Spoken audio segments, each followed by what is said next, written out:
میں کہہ سکتے ہیں آپ۔ اس مقام پر اس گھر میں نبی پاک صلی اللہ علیہ وآلہ وسلم نے 7 مہینے تک سٹے کیا۔ اب اس دوران مسجد نبوی بھی بن رہی تھی، مسجد نبوی کے ساتھ حجرات بھی بن رہے تھے، یعنی کہ حجرے بھی بن رہے تھے۔ حضرت علی اب مکہ سے مدینہ کی طرف آ چکے تھے، ساری مطلب انہیں واپس کر کے چیزیں جو کہ نبی پاک کے پاس ایز امانت پڑی ہوئی تھیں۔ ٹاپک 62 ہے جی construction of Masjid Nabawi and حجرہ۔ یاد رکھیے گا سب سے پہلے پروفٹ صلی اللہ علیہ وآلہ وسلم نے مسجد نبوی کو تعمیر کیا تھا، اور اس کے ساتھ پھر اس کے بعد حجرات کو کیا تھا۔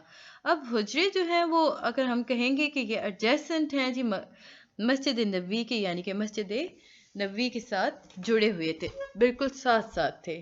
یہ جو لینڈ تھی نا مسجد نبوی کی، یہ 2 یتیم بچوں کی تھی۔ اب نبی پاک نے جب یہ لینڈ لی تو یتیم بچوں کو اس کا معاوضہ پے کرنا کوشش کی، بٹ بچوں نے انکار کر دیا، وہ نہیں لینا چاہتے تھے۔ پھر حضرت ایوب انصاری نے ان بچوں کو اس جگہ کی قیمت ادا کی اور یوں مسجد نبوی بنانا شروع کر دی۔ اب جب میں نے بتایا کہ جب مسجد نبوی بن گئی نا تو اس کے ساتھ 2 جڑے ہوئے حجرے بھی تعمیر ہو گئے۔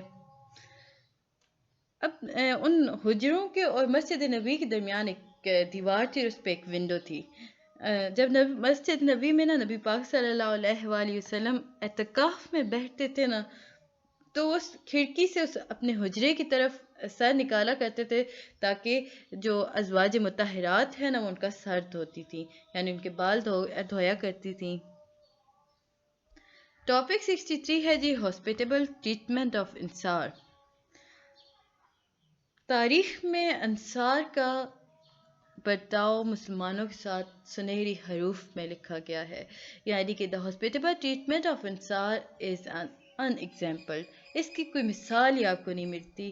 ہر انصاری یہ چاہتا تھا کہ وہ ایک دوسرے پر نبی پاک کی خدمت اتنی زیادہ کرے کہ ایک دوسرے پر برتری حاصل کرے۔ اب ہم دیکھتے ہیں کہ نبی پاک صلی اللہ علیہ وآلہ وسلم کے نیبرز میں کون کون سے لوگ تھے جنہیں یہ شرف حاصل تھا۔ فرسٹ ون تھے حضرت سعد، second was Ibn Ubaidah, third was Saad bin Muadh, fourth one was Umarah bin Hazn, and fifth one was حضرت ابو ایوب انصاری۔ یاد رکھیے گا 5 لوگ تھے جنہوں نے جو ان کے نیبرز میں رہا کرتے تھے۔ آپ سے اگر ایم سی کیوز میں آتا ہے کتنے لوگ تھے نیبرز میں، تو 5 ہی تھے۔ یہ مسجد نبوی کی ہم بات کر رہے ہیں۔ یہ جو 5 لوگ تھے نا یہ بہت زیادہ امیر تھے اور کافی بااثر شخصیات تھیں۔ ایک دن ہوا کچھ یوں کہ حضرت انس رضی اللہ عنہ انس مطلب ان کی جو والدہ تھی وہ حضور صلی اللہ علیہ وسلم کی خدمت میں آئیں، حاضر ہوئیں اور اپنی ساری جائیداد نذرانے کے طور پر پیش کر دی۔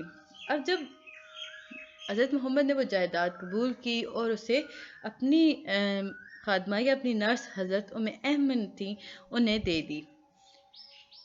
یاد رکھیے گا حضرت محمد صلی اللہ علیہ وسلم نے خود غربت میں زندگی گزاری، یعنی کہ وہ he lived himself، یا یوں کہہ لے کہ he himself lived with poverty۔ اب یہاں پہ ایک بات اور بتائی جاتی ہے کہ اذان کی شروعات کب ہوئی۔ یاد رکھیں کہ اذان کی جو سجیشن تھی نا وہ حضرت عمر نے دی تھی۔ ہم مسجد قباء کی بات کرتے ہیں تو وہاں نماز پہلی پڑھی گئی تھی، اذان نہیں ہوئی تھی، بٹ جب مسجد نبوی بن گئی تو حضرت عمر نے سجیشن پیش کی کہ اذان دی جانی چاہیے۔ نبی پاک صلی اللہ علیہ وآلہ وسلم نے اس سجیشن کو قبول فرمایا اور حضرت بلال کو کہا کہ یا حکم دیا کہ آپ اذان دیں۔ اب یہاں پہ اذان بھی ہو گئی۔ اب حضرت محمد صلی اللہ علیہ وآلہ وسلم نے میسج کیا جی مکہ کی مطلب حضرت ابو بکر کو کہا کہ آپ ایک خط لکھیں اپنے بیٹے کو اور اسے کہیں کہ آ جائے اور ہمیں جوائن کر لے، واپس آ جائے، یعنی کہ مدینہ آ جائے۔ ٹاپک 64 ہے جی treaty with Jews and other tribe. Two tribes of Ansar, that is Ans اور Khazraj, had been fighting and had become quite weak۔ اچھا آپ لوگوں نے پڑھا ہوگا بنو انس اور بنو خزرج کا واقعہ۔ اگر جن لوگوں نے نہیں پڑھا تو میں انہیں سجیسٹ کروں گی کہ آپ نسیم حجازی کی بک ہے، آپ اور بھی دیکھ سکتے ہیں، but he is one of the best writer. تو آپ ان کی بک دیکھیں جی، اور تلوار ٹوٹ گئی، تو وہاں پہ آپ کو ملے گا کہ بنو انس اور بنو خزرج کے پس منظر آپ کو صحیح طریقے سے پتہ چلے گا اور آپ کو یہ واقعہ صحیح سمجھ آئے گا۔ اب مدینہ میں 2 قبیلے رہا کرتے تھے، بنو انس اور بنو خزرج۔ اب وہ لوگ ہر وقت لڑا کرتے تھے اور لڑنے کی وجہ سے وہ کمزور ہو چکے تھے۔ اب ان کے درمیان جو تھے نا یہودی، وہ ان کی لڑائیاں جھگڑے کرایا کرتے تھے۔ انہیں یہودیوں کو یقین تھا کہ اب یہ لوگ کبھی بھی ایک ساتھ اکٹھے بیٹھ نہیں سکتے۔ نبی پاک صلی اللہ علیہ وآلہ وسلم نے جب یہ حالات دیکھے تو انہوں نے ایک معاہدہ کیا بٹوین یہود اینڈ انصار۔ اس معاہدے کی وجہ سے دونوں قبیلے ایک ساتھ جڑ گئے، وہ آرام سے رہنے لگے، اور اس معاہدے کی وجہ سے جو فیوچر ڈینجر تھا وہ نیوٹرلائز کر دیا گیا تھا۔ اب وہ معاہدہ کیا تھا؟ ہم اس کے سائلنٹ فیچرز دیکھیں گے اور یہ آپ کے 5 مارکس کا کوشچن آتا ہے۔ Atonement and ransom will remain unchanged. Jews will have complete religious independence and nobody will interfere. یعنی کہ کہا یہ گیا کہ یہود اپنے مذہبی عقیدے میں بالکل آزاد ہیں اور کوئی انہیں تنگ نہیں کرے گا۔ اس طرح مسلمان بھی اپنے مذہبی عقیدے کے اعتبار سے آزاد ہو گئے اور انہیں کوئی تنگ نہیں کرے گا۔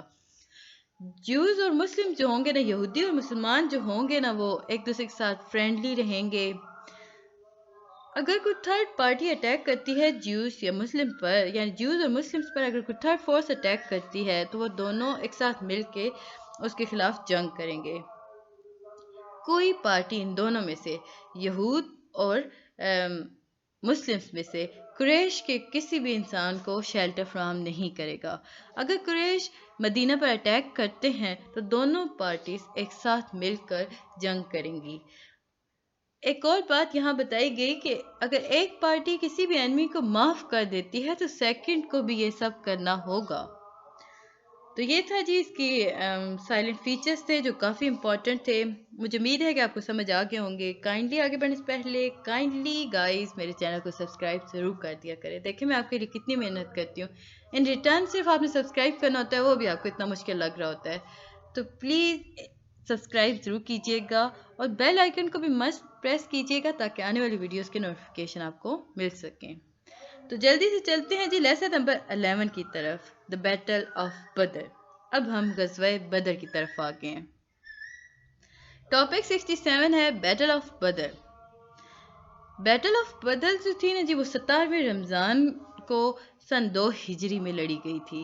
یاد رکھیے گا، battle of Badr was fought on 17 of Ramadan 2 AH یعنی 2 ہجری کو۔ اب جب ہم بات کرتے ہیں مسلم سے نا، وہ مائگریٹ کر کے آئے تھے نا مدینہ کی طرف، تو کفار جو مکہ کے اندر بیٹھے ہوئے تھے وہ تو خوش نہیں تھے، انہیں تو بہت زیادہ غصہ آ رہا تھا۔ تو انہوں نے نا ایک کام کیا کہ جنگ کا اعلان کر دیا۔ اب یہ جنگ کیوں تھی؟ کیونکہ یہ دیکھیں کفار جو تھے نا وہ کیا کرتے تھے تجارت سیریا کی طرف، اور سیریا کی طرف جانے کے لیے انہیں مدینہ سے ہو کے جانا پڑتا تھا، تو اس وجہ سے وہ چاہتے تھے کہ مسلمان اس میں ڈومینیٹ نہ ہوں، سو انہوں نے جنگ کا اعلان کیا۔ ٹاپک 68 ہے جی پلیس آف بیٹل یعنی بدر۔ اب بدر ہے کیا، وہاں پہ کون سی جگہ ہے؟ تو ہم دیکھتے ہیں کہ مدینہ سے 80 مائل کے فاصلے پر ہے جی بدر، ایک گاؤں کا نام ہے۔ یہ گاؤں جو ہے نا یہ کافی زیادہ مشہور تھا ٹریڈیشن فیسٹیول کو لے کر، یعنی کہ ہر سال یہاں پہ فیسٹیولز ہوا کرتے تھے۔ یہ جو ہے نا یہ پلیس جو ہے نا یہ سیریا کی روٹ کے بہت نزدیک تھا۔ اچھا اب یہاں پہ نا ہم دیکھتے ہیں بدر کے مقام پر نا بہت مشکل رستہ تھا، چھوٹی چھوٹی پہاڑیاں تھیں، یعنی کہ آپ کہہ سکتے ہیں کہ اس کے جو روٹ تھے نا وہ کمبرسم سے یا ہل لاکس تھیں، اسمال ماؤنٹینز تھے۔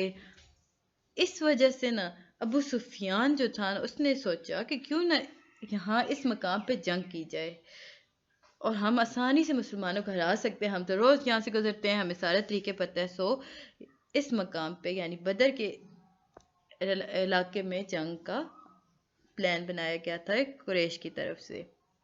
ٹاپک 69 ہے مسلم آرمی۔ آگے بڑھنے سے پہلے لائک بٹن مست پریس کیجیے گا تاکہ مجھے پتہ چل سکے کہ آپ کو کتنی زیادہ ویڈیوز میری پسند آ رہی ہیں۔ گائز آپ لوگ بالکل بھی سبسکرائب نہیں کرتے، سبسکرائب مست کیجیے گا پلیز۔ ٹاپک نمبر 69 ہے جی مسلم آرمی. اب ہم دیکھتے ہیں کہ غزوہ بدر میں مسلمانوں کی آرمی اتنی زیادہ اسٹرانگ نہیں تھی. مطلب مسلمان چاہتے ہی نہیں تھے کہ جنگ ہو. بٹ یہاں پہ ہم دیکھتے ہیں مخاط ہیڈ ورک الاٹ ان دس وار، یعنی مخاط مدینہ جو ہوا تھا، میثاق مدینہ آپ کر دیں، تو اس نے اس جنگ میں بہت زیادہ اثر کیا یا بہت زیادہ مدد کی.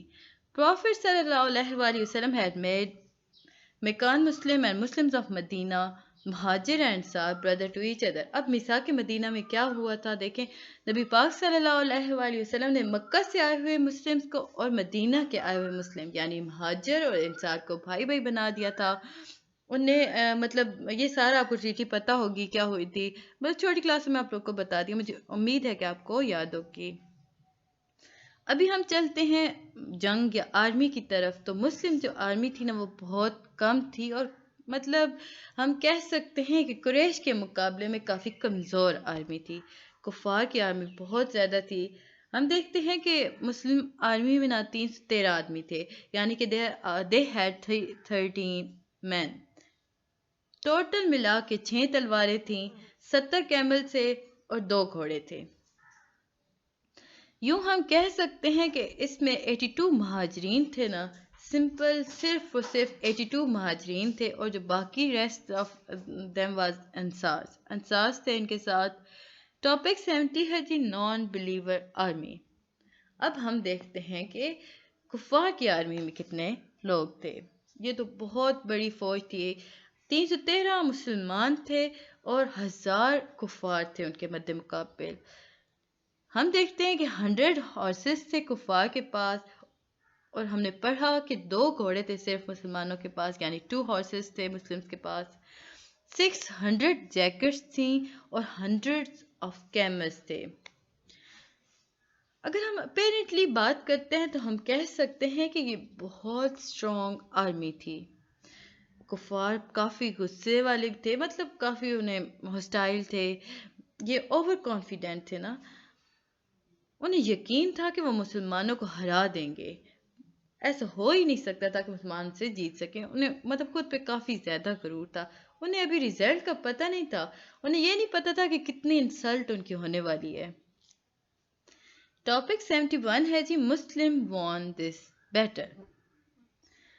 اگر ہم نمبرز کی بات کرتے ہیں تو ہم کہیں گے کہ despite of number of differences between the forces, ہم جب دیکھتے ہیں کہ مسلمز تو بہت کم تھے اور کفار بہت زیادہ تھے تعداد میں، لیکن مسلمز اس جنگ کو جیت گئے.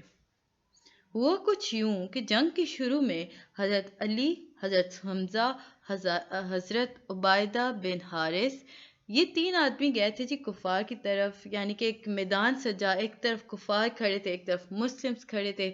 اب مسلم سے 3 رہنما آگے بڑھے جو کہ حضرت علی تھے، حضرت حمزہ اور حضرت عبیدہ بن حارث. تو شروعات میں سے ہوا کرتا تھا، تو وہ سامنے آئے تو کفار نے جی اپنے 3 جنگجو بھیجے نا. جنگ شروع ہونے سے پہلے وہ ایک ڈیمو ٹائپ چیز چلتی تھی. تو اس نے ان جنگجوؤں میں کون کون تھے، کون کون شامل تھا کفار کی طرف سے؟ عتبہ، شیبہ. یاد رکھیں گے وہ شیبہ ہے جو کہ حضرت حلیمہ کا بیٹا تھا، اور اسے شروع سے مطلب یہ ناپسند کرتا تھا حضرت محمد صلی اللہ علیہ وسلم کو، تو وہ کافی زیادہ مخالف تھا. ولید بن عتبہ. اب یہ سارے آمنے سامنے آئے. 3 بہترین جنگجو مسلمز کی طرف آئے، 3 بہترین جنگجو کفار نے بھیجے. تو یہ سامنے آئے تو مسلمز جو تھے نا انہوں نے انسٹنٹلی یعنی فوراً سے ان تینوں کو قتل کر دیا. ایک ہی بار میں انہیں جہنم واصل کر دیا، اور یوں جنگ سٹارٹ ہو گئی. یہ شروعات میں سے ہوا کرتا تھا. پہلے بہترین آیا کرتے تھے، اور جیسی مطلب وہ دیکھا کرتے تھے نا کس کی پاور زیادہ ہے، تو جو مر گیا سمجھ جایا کرتے تھے کہ اگلا زیادہ طاقتور ہے، تو وہ ان تینوں کو چن لیا کرتے تھے کہ انہیں مارا جائے. اب اس جنگ میں نا مسلمانوں نے ناقابل یقین حد تک بہادری دکھائی اور اس جنگ کو جیت لیا. 2 ینگ مسلمز ہم یہاں بات کرتے ہیں نا جنہوں نے ابو جہل کو قتل کیا تھا نا، وہ تھے معاذ اور معاذ. 2 مسلمز ینگ مسلمز تھے جی، معاذ اور معاذ. انہوں نے ابو جہل کو قتل کیا تھا جو کہ کمانڈر تھا کفار آرمی کا. الٹیمیٹلی اگر ہم بات کرتے ہیں 70 کفار تھے جی جنہیں قتل کر دیا گیا تھا اور 70 ہی کو قیدی بنا لیا گیا۔ اس پورے مارکے میں 14 مسلم سے جو شہید ہوئے تھے۔